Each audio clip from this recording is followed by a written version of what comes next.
let me go straight to that. Why is the United States hegemonic?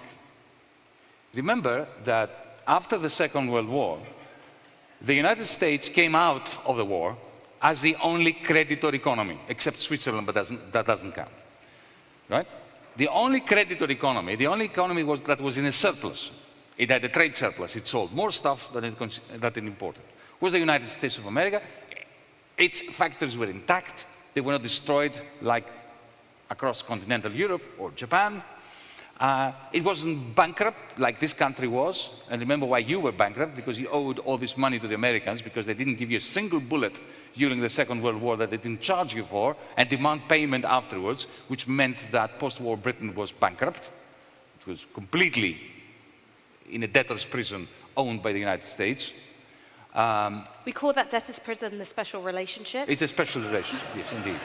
We call the same thing, this is what's happening to Greece now. We are a debtor's prison, but we have a very special relationship with Brussels, of the same ilk as you do with the United States, or back then in 1945, okay? So they came out of it with their factories having their productivity and production capacities being massively enhanced by the Second World War. By 1945, the United States industry was capable of producing 8 times more stuff than it was in 1941, Pearl Harbor, just before Pearl Harbor. 8 times more stuff. Huh? And they created, remember the Bretton Woods system? Some of you who are older will remember that the British pound was fixed, with a fixed exchange rate to the dollar. Essentially, we had a dollar. All of us, the Greeks, the Germans, the French, the Italians, we had our own currencies, but it was a fixed exchange rate with a dollar. Essentially, we had a dollar. There were capital controls. We couldn't convert as much of our currency as we wanted to the dollar, but it was a fixed exchange rate. It was essentially a currency union. We were in the dollar zone between 1944 and 1971, when Richard Nixon destroyed the Bretton Woods system that the Americans had created. He destroyed it because the whole point about the Bretton Woods system was that it was a managed international dollar system predicated upon, based upon, the American trade surplus. By the late 60s, there was no trade surplus. Where are my nukes? Where are the nukes? Where's? The nukes. Thermonuclear war. I get you on the Bretton Woods. Where are my nukes? Wait. So here we have a hegemonic power in 1970-71 that is now into the red. Now, what happened to the British Empire when it went into the red? It collapsed. What happened to the Roman Empire? It collapsed. Every time a major power goes into the red, it starts fading. And the fall is very close. In the case of the United States, between 1971 and 2020, let's say, the beginning of the pandemic, its hegemony and power increased exponentially along with its trade deficit. It is the only power in the world that became stronger as a result of going deeper into a deficit. That has never happened before. How did they succeed in doing it? And this is your answer. By maintaining a strict monopoly on international payments. It was the only country in the history of the planet that had a currency which was in demand. People wanted the dollar, even if they didn't want to buy anything from the Americans. Because when you put petrol in your car, if you still have a petrol car, okay, even if it is a company owned by the Dutch, and it buys oil drilled in, let's say, Nigeria, from a Nigerian company, and there's no American involved at all. Every time, because it's denominated in dollars, every time you fill up your petrol tank, you are demanding dollars. You have to convert pounds, or yen, or euros into dollars. So the ownership of the international payment system is what allows the United States, much more so than the ubiquitous US Army, Navy, and Air Force, to maintain its hegemony. Kissinger knew that. I mentioned that in the book. In 1970, he asked his people around him. Kissinger back then was National Security Council. He was a national security advisor to Nixon before he became foreign secretary. And he said to them, how are we going to maintain our hegemony if we are in the red? And the answer he got was, we'll make other people, other capitalists from the rest of the world, pay for our deficits. This is what has been happening. But why is it that they can do that? Because they have the monopoly of the payment system internationally. What WeChat does, it threatens that monopoly. Remember the story with the German manufacturer? He's out of the dollar system. And with the war in Ukraine, something remarkable happened, because WeChat, on the one hand, and the Central Bank of China, having created a digital currency, its own publicly owned app that allows you to make free payments in renminbi, in the Chinese currency. So there are two things you can use to make international payments for free as a foreigner, as a Briton. You don't have to be Chinese. You have two. You have WeChat and you have the digital currency of the Central Bank of China. There are, as we speak, 210 million accounts of the digital currency. And business people can use it around the world to make free payments without bypassing the dollar system. That is a clear and present mortal danger for American hegemony. The reason why Donald Trump started the Cold War against China, this is my theory in the book. Why did he start attacking Huawei and then ZTE? And then you may say, of course, but Donald Trump is a madman. He would attack anyone just for the sake of it.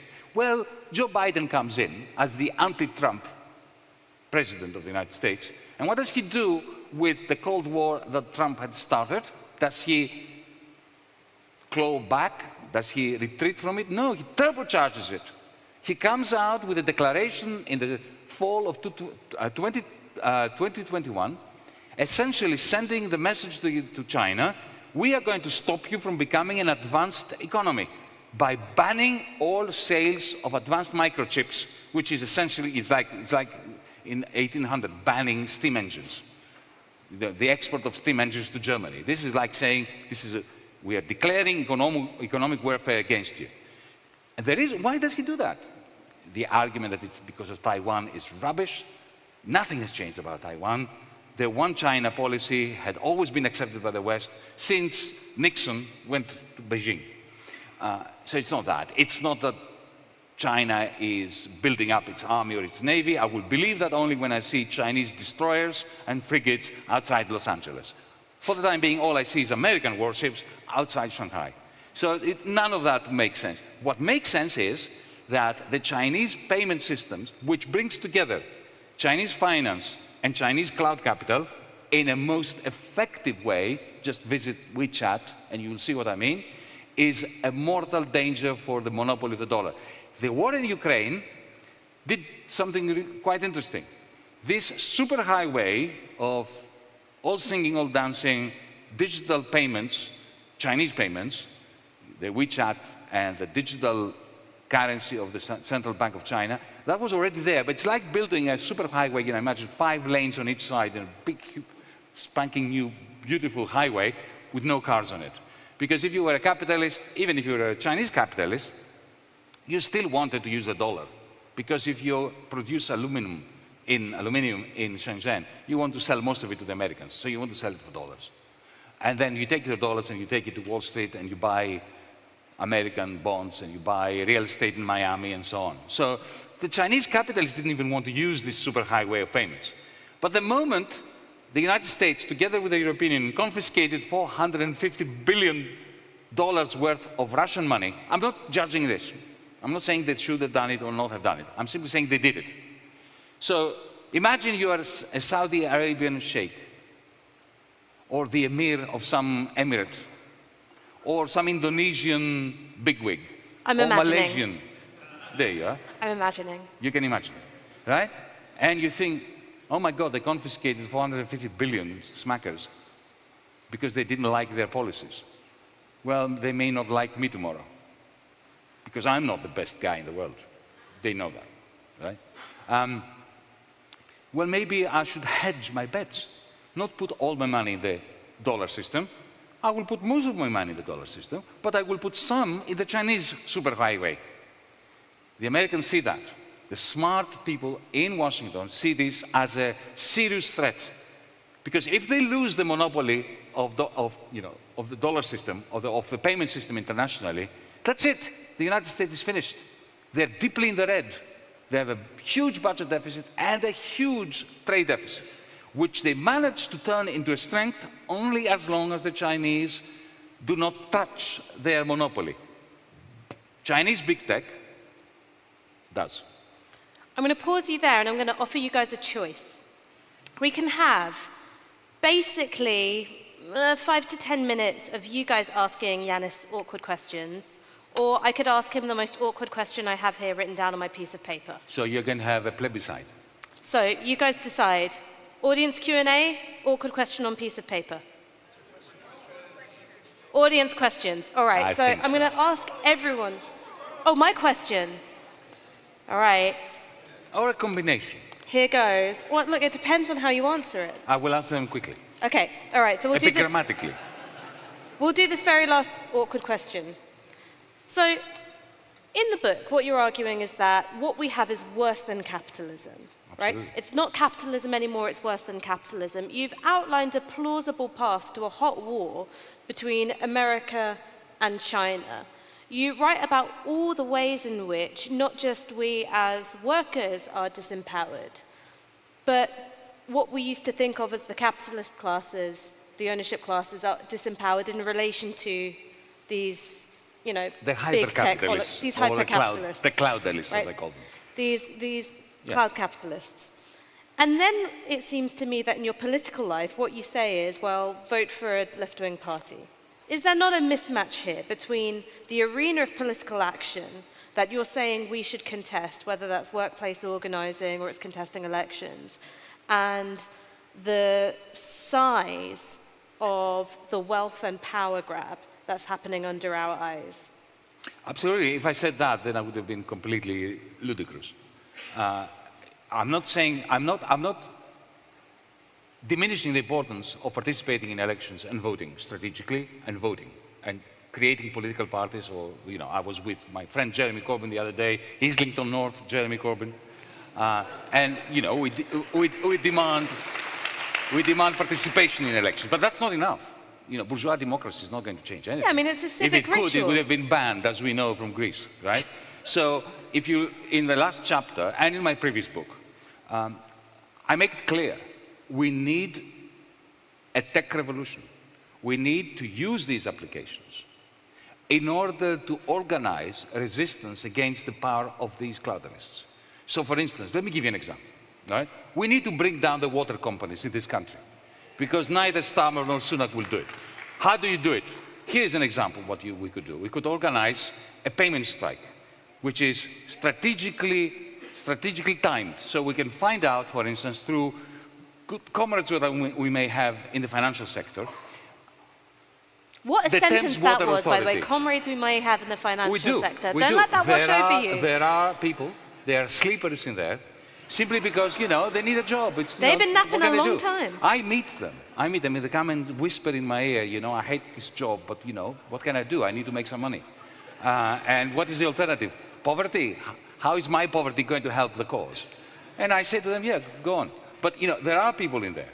And especially after 2008, there were many disenchanted people who worked in Lehman Brothers. You know, I had people from Lehman Brothers come and help me fight the IMF, because they wanted somehow to redeem themselves as a result of 20 years of destroying the world through Lehman Brothers operations. Anyway, and if there aren't any sleepers in there, we need to study the structure of the CDOs, these are the financial derivatives, in which the Thames Water Authority has implanted, you know, several of its own bonds, and find out when they are expiring, when they are vulnerable, and stage, when they are vulnerable, a payment strike. For instance, let's say that all the people who have to pay their bills to the Thames Water Authority in April, we don't pay in April. We delay it. And if you're fined, then we have a crowdsourcing, international crowdsourcing campaign to help people who are in need pay their fines to the Thames Water Authority. You know, that will make it bankrupt if we target it properly. So you need to combine knowledge about finances, knowledge about CDOs and derivatives, with collective action, which is smart, not simply going out on the streets, because we are very good at mobilizing support for good causes. We are not very good at converting that energy into power, into votes, into the power to bring down the conglomerates that destroy our environment, that destroy our rivers, to use that example. So I would, if I simply said vote for us, I would be just ridiculous. We need to organize in the way that we've been doing since the 19th century. I mean, what have the trade unions movement been doing? It's been targeting the power of the capitalists, of the ones who own the capital goods that furnish them with exorbitant authority.